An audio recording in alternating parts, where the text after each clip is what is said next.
So we can go to church, we can carry the title, we can sing more loudly than others, be more pious than others, and yet still maintain our wicked lifestyle because we will not submit them to the Lord. An abuser wants everyone subdued under him or her. An abuser wants everyone swallowed up under him and her. An abuser is a dictator. An abuser and dictators demand 100% compliance. If you shift on that line, you get punished. So, like we said, abuse is not gender-based.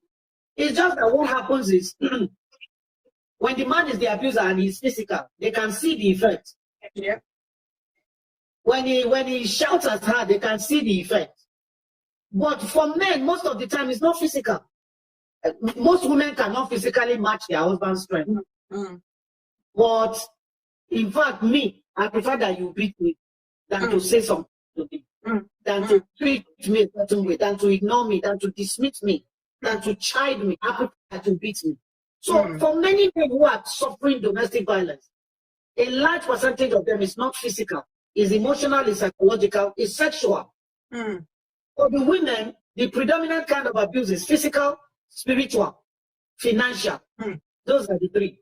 The man suffers emotionally, psychologically, and sexually. The woman suffers physically, financially, sexually, and most times, of course, psychologically too. So it's happening everywhere. But when we say a wise woman builds her home, please, that doesn't mean that a wise woman sits to be killed. Because once they say a wise woman builds her home, basically they're telling you whatever crap comes, take it.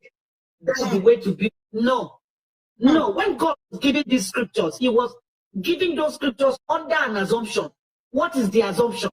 That men will be God-fearing and they will conduct their relationships under the command of God, under the control of God.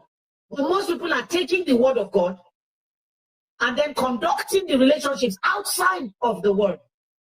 They want to use the word to gain compliance, but they don't want to conduct the relationships under the authority of the word. That's why we're having the problems we're having. So a wise woman builds her home does not mean a wise woman sits down there until they kill her, until her essence is gone from her. I've seen women in psychiatric ward. They ended up there because of husband. Excuse them more.